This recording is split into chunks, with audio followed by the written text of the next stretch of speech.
Merci. Bonsoir. Alors moi, je vais vous parler de blocages.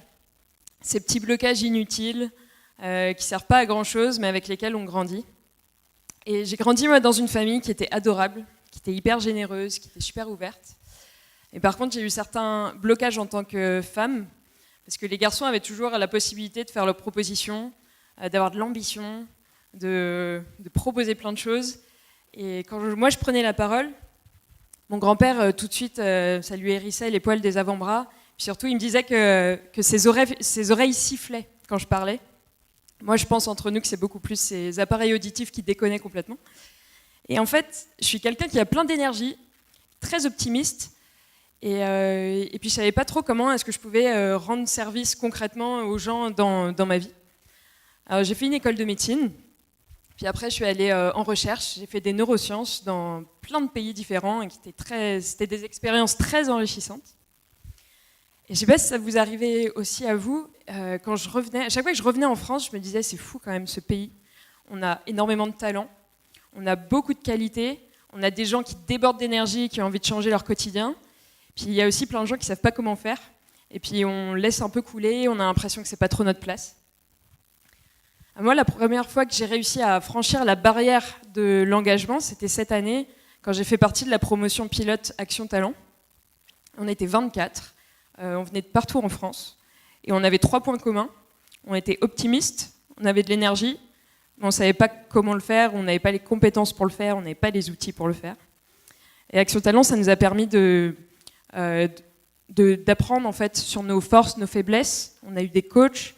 On a pu découvrir aussi, via beaucoup de cours, tout ce qu'on pouvait faire concrètement dans la vie des gens, comment est-ce qu'on organise un projet, comment est-ce qu'on formule une idée, comment est-ce qu'on prépare un rendez-vous.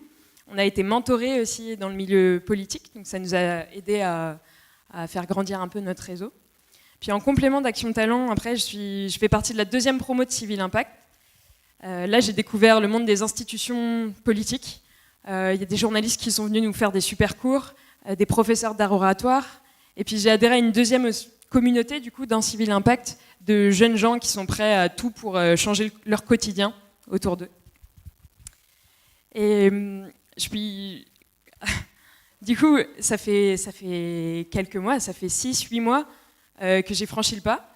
Puis aujourd'hui, j'ai créé une association pour la communication en santé, didactique, avec des intervenants complètement différents.